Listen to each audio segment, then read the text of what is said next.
What's up, real estate team builders? Lars Hedenborg here, founder of Real Estate B School. This is like full circle. I've known Chris Watters, I feel like since I got 10 into real years. estate for a long time. And I've always appreciated your heart around just helping others and just seeing your journey and what you've built lately. And you're just super young and like good looking and like you just have it all going on. Oh man. And so we were talking, you're out of Austin. You've got a few markets there in Texas that you've kind of built out. You've done some things and helped some agents, build out in different markets around the country. And so why don't we start out, the podcast is really here to serve folks that, they've achieved a certain level of success in our industry and it sucks. Like selling 50 homes as a solo agent, like sucks. And there's a right way to build a team, which is the way that you've done it. And you've taught like many people how to do it. You've written a book. I want to get into the book as well. So let's couch this conversation around like a few things. First, I want you to tell your story in a few minutes, kind of tell a little bit about your journey. Then we'll kind of unpack the three things you would teach somebody that want to do this. And so tell us a little bit about your journey. I know in your core business, I think collectively you'll do like 5,000 transactions or something last year. So you played this game of leverage and systems and sustainable and duplication at a high level. So tell us a little bit about yourself and let's get after it. Yeah, so got started in real estate full-time in 2010. I had just got out of a business that failed miserably and I was in massive amount of debt. I started building the business as a solo agent on my girlfriend's red IKEA couch, making prospecting calls and stuff. And, I wish the game changer for me early in my career was, Tony Robbins always says you got to like reach a point where you feel so much pain, you finally like will actually make a change. And so that happened to me very quickly. I was like hitting my head against the wall. And so I got into coaching and that was just a complete game changer for me. I started recognizing that real estate is a very skills-based business. And, I wanted to make a lot of money really fast, but, I wasn't in the early stages, I wasn't humble and coachable enough to recognize that, I needed to focus on learning how to be great at rapport building and like a market expert and differentiating myself. Like I ultimately kind of discovered early in my career that the road to riches in real estate is a function of how good you are at converting complete strangers into clients. If you just work off your sphere, you'll be in this business 10 to 20 years to just build up enough past clients to have a large enough referral base to make a lot of money. And so I want to do it really fast. And so, I figured out quickly it was the skills you got to develop. And then, I remember, lots of nights coming home at like 9 o'clock at night, 10 o'clock at night, working until 1 o'clock in the morning, putting stuff in the MLS and then waking up at 6 a.m. And, I just remember every day, like, especially at nighttime, like walking through the parking garage, going home and I was like, man, I don't know how long I can do this. And, I had I had started building a team in the summer of 2011 and I was still wearing a lot of hats. And, I was started following Gary Keller's book, The $1 Million Real Estate Agent, and started putting some of those pieces in place and, started kind of figuring it out. And I think the key things I kind of figured out quickly is, as most people know, there's a lot of venture capital out there throwing money out, to help companies grow. And so, if you want to build your real estate team, the more money you can get access to, the faster you can grow. So I put together a vendor program where I started working with other local businesses to help supercharge my lead generation budget. And that was a huge, engine to increase the opportunities I created for my team members. And then the second plate was the, building my talent bench. Like I started having these aha moments when I would hire somebody and like, man, it was like a game changer to my business because they were like so awesome. They capitalized on the opportunities I gave them. And I was like, holy cow, I don't have to, worry about missing out on that sign call anymore because they're going to jump on it and convert it. And then, the first thing everybody's heard this is listings are to last. And so, In those early stages, I recognized like I needed to continue to produce and build up the listing inventory until I had enough opportunities to hand it off to somebody else. So those are the big three plates: building your listing inventory, your vendor program, and building your talent bench. Those are the three plates you got to balance. And it is super, super hard, but so worth it. So worth it as you start helping other people have success. And then you start, creating some freedom and some flexibility for yourself.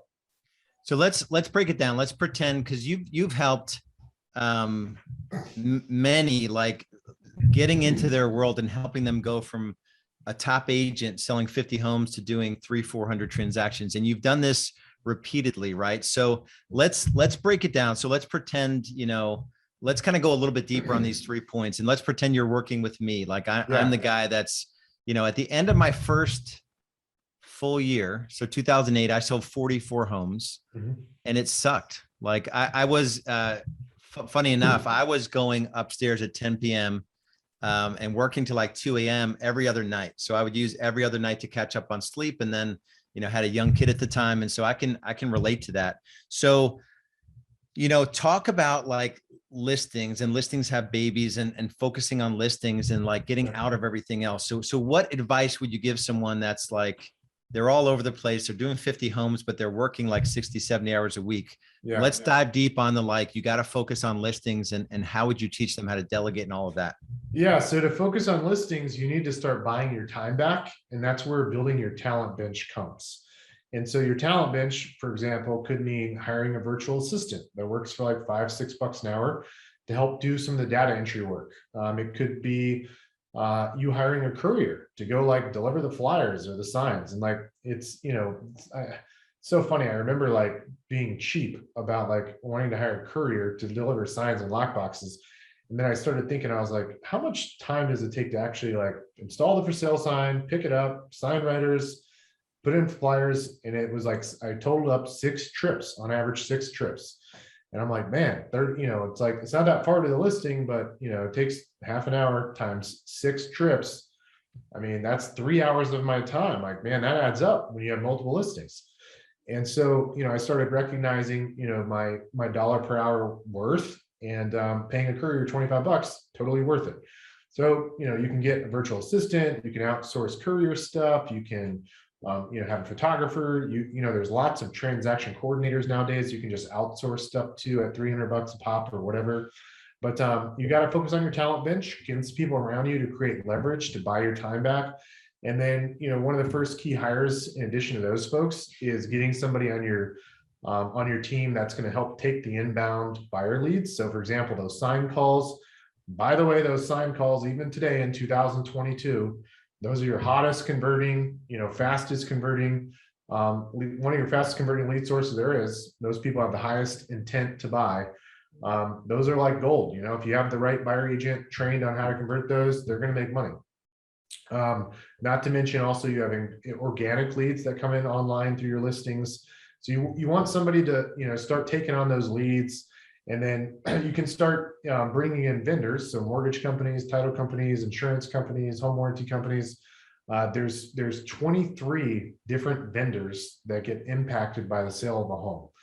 And if you research, you can look this up on NAR. I think the average real estate transaction across the U.S. generates about $86,000 in income for the for the economy.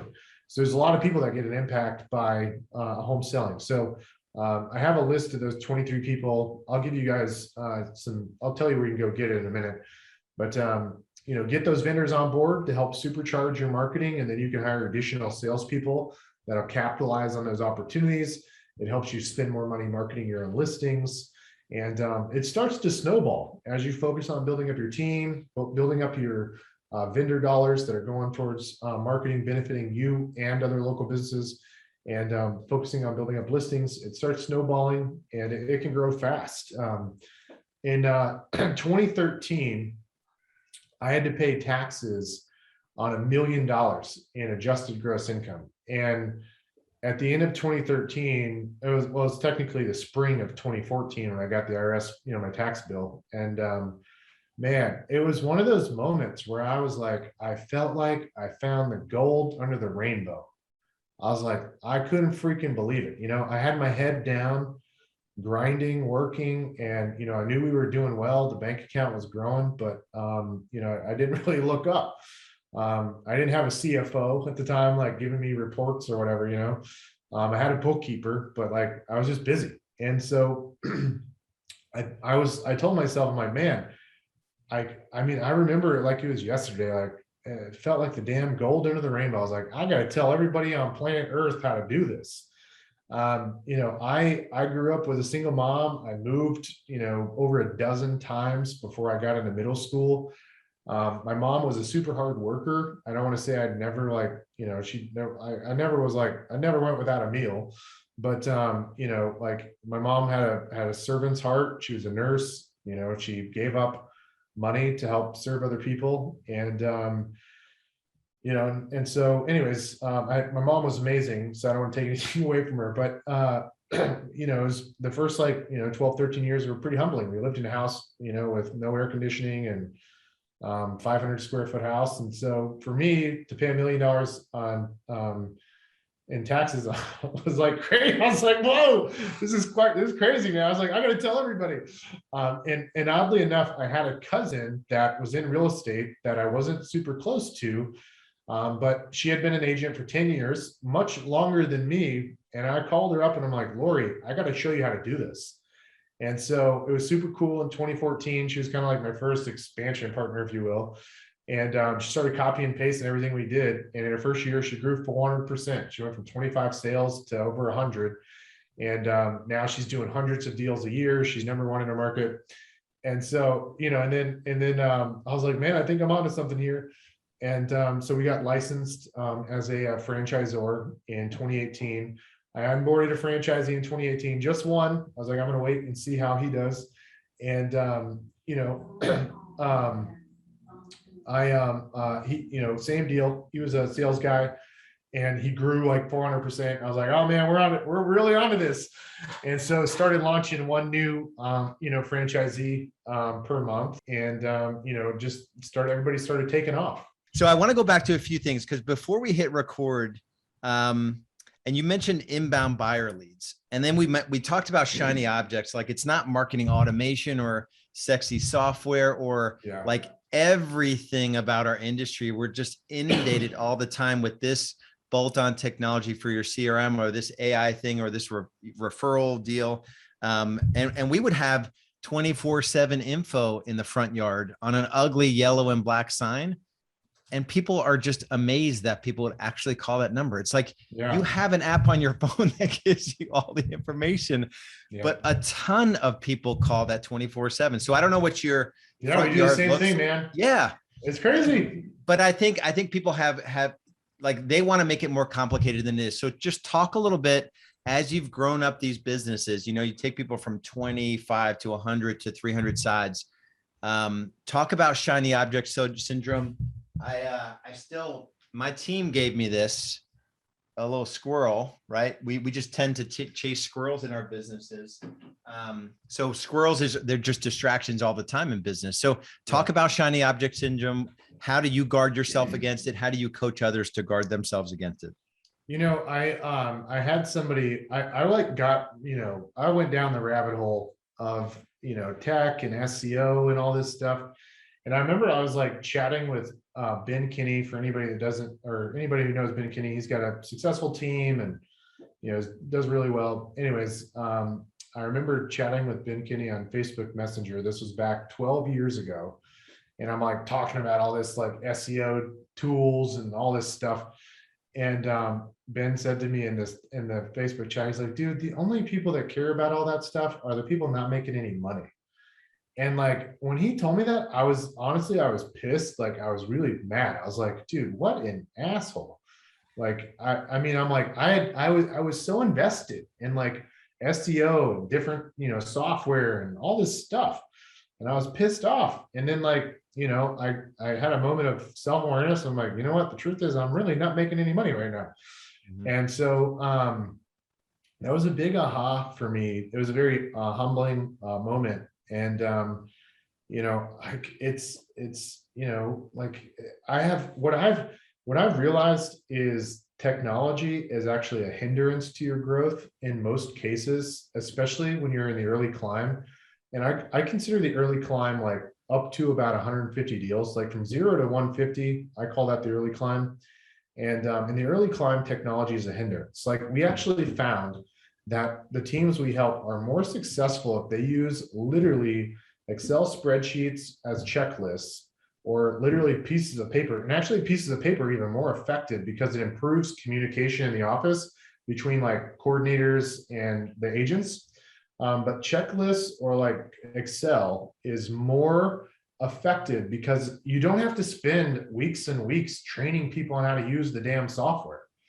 And so time is a sacred resource. And so if you want to scale up fast, reduce the training time it takes to figure out how to use technologies and spend more time learning how to book appointments on the phone and convert people face to face and how to be the market expert, like those are the things that are ultimately going to win you more clients. Yeah.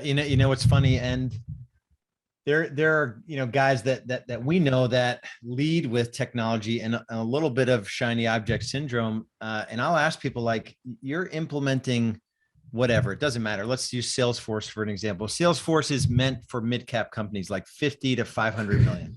Yeah. And like a $100,000 team leader is looking at a $5 million real estate team that maybe they can justify implementing a larger CRM that they have to customize and spend minimum 6 figures to customize. But it's that sort of stuff, like you said, that gets people 100% off track in terms of what actually matters. I want to end with one thing before I ask the question about what advice would you give your younger self, but talk about, because I think you see it a lot, is people now know that growth is possible in our industry, right? The scaling up and building a real estate team, it's proven, but people don't want to, what's the expression? People want to play the guitar, but they don't want to learn the chords, right? So they want to be on stage and be a rock star and scale, but they don't want to learn the chords. So talk a little bit more about, mastering the skills so that you can get in the trenches with your team. What does that look like? I mean, is it scripts and dialogues and you need to be able to convert at a high level before you even bring the first person into your world, or what does it look like? Yes. I mean, at a very basic level, like, first base is building rapport with somebody, like making a new friend, building trust. You can read lots and lots of books about that. The second thing is the market expertise component. So understanding comps, understanding how to, read a market absorption report and the impact that has on values going up and down, and, understanding various neighborhoods and, the intricacies of different houses, like, that's kind of domino 2. And the third domino is the differentiation piece. And that's, for example, in the face-to-face appointment, that's your buyer presentation or your listing presentation, what you're going to do to get the seller a better outcome. So that's really like what I just described is like kind of like the outside sales function when you're with people face-to-face. The next function, that relates to scripts more so is the inside sales function, which is on the phone, booking appointments, having a script, understanding objection handling. There's obviously some objection handling too with, outside sales.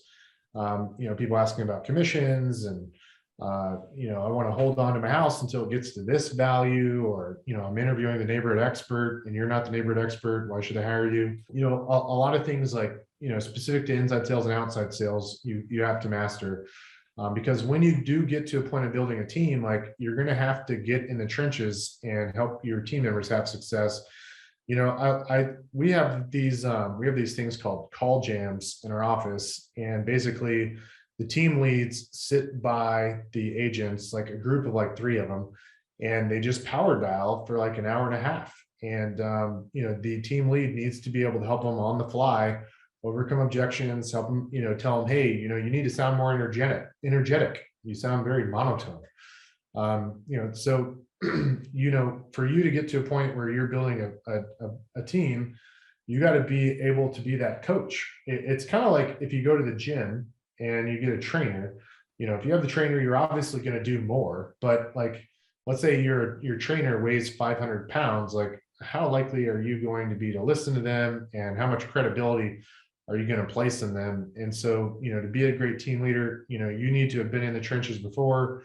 You need to be credible. You know, you have to have seen obviously prior success, you know, before you can, you know, teach somebody else. So real quick. So as you say that, how do you do that now? Have you memorialized all those things as you're scaling up these individual agents from, you know, 25 to 100 to 300 transactions? They're going into the Chris Watters like library of sales skills, and so they can see you doing it in real time, because you're like a legend in the hallways, I would imagine, in some of these locations. Like, I've heard of this guy Chris, but yeah. so how do you memorialize that training where now you know it could be executed in, you know, 20 different markets? Yeah, so I mean, what we've done is we built out an online LMS system. It's very similar to like what a lot of coaching companies do. And then we have live training Monday through Friday. For example, we're on Zoom sessions, and every single person is making outbound calls on Zoom. And then when somebody answers the phone, we unmute them so we can hear them, and then we give them live feedback. So there's, you know, there's ways to centralize this and, you know, help other people be able to like see you doing it live. But there's kind of a rhythm to a team leader's role. You know, it's kind of funny. I remember one of probably my biggest challenges was like, I didn't really know what my job was supposed to be when I like transitioned into like running a business. And there's a rhythm, and there's, you know, a list of responsibilities. So for example, the call jams is one of them.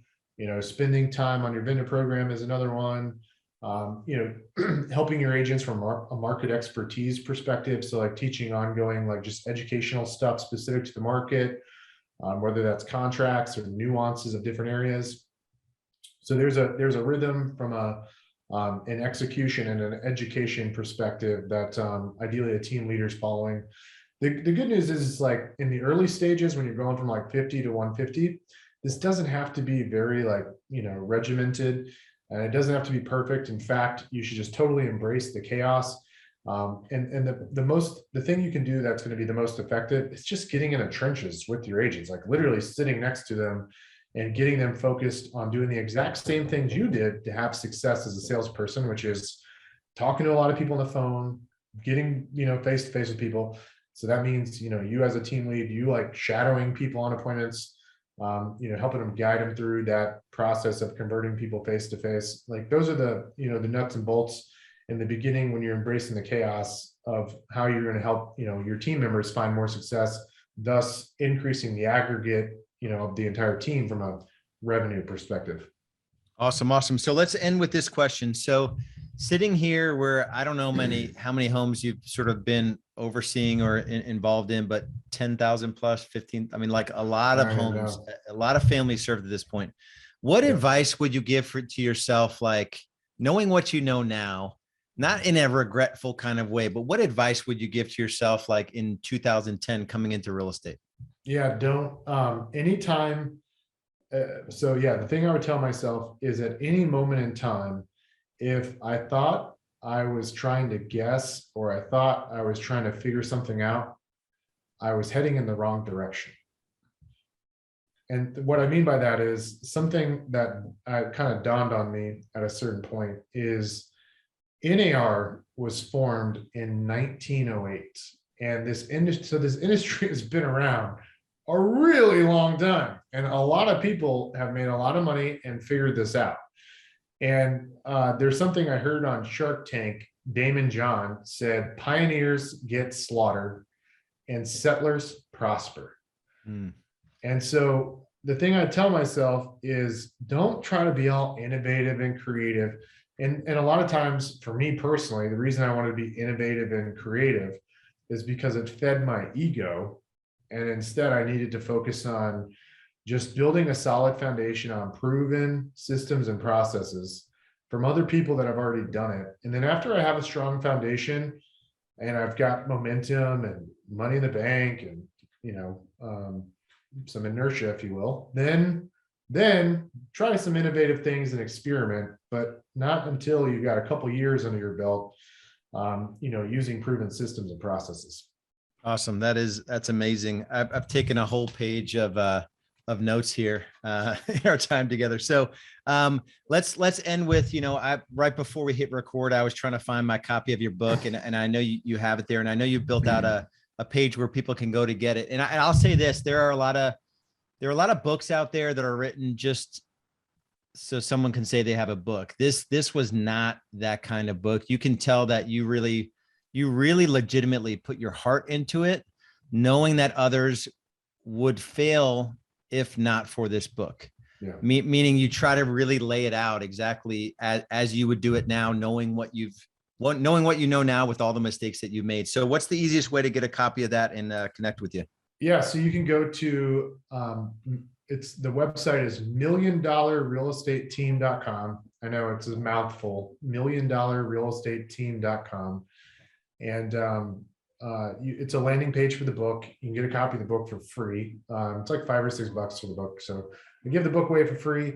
You got to pay shipping. I don't know where you're located. Shipping's like $5, $6, but you can download the book there. My contact information is in the book.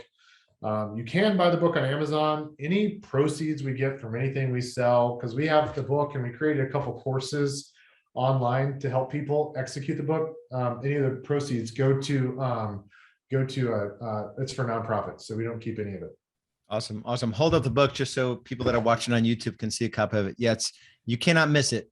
$1 Million Real Estate Team. So if you have a vision for building $1 million real estate team, that's exactly where you'd want to go. Man, I appreciate it. There's a lot of good stuff in our conversation today. So I would say the only thing from Real Estate B School's angle is that, if you're struggling in your journey, I think my superpower has been like the backbone of a well-run real estate team. But if you want to figure out how to sell thousands of homes, you probably would want to go to Chris's stuff.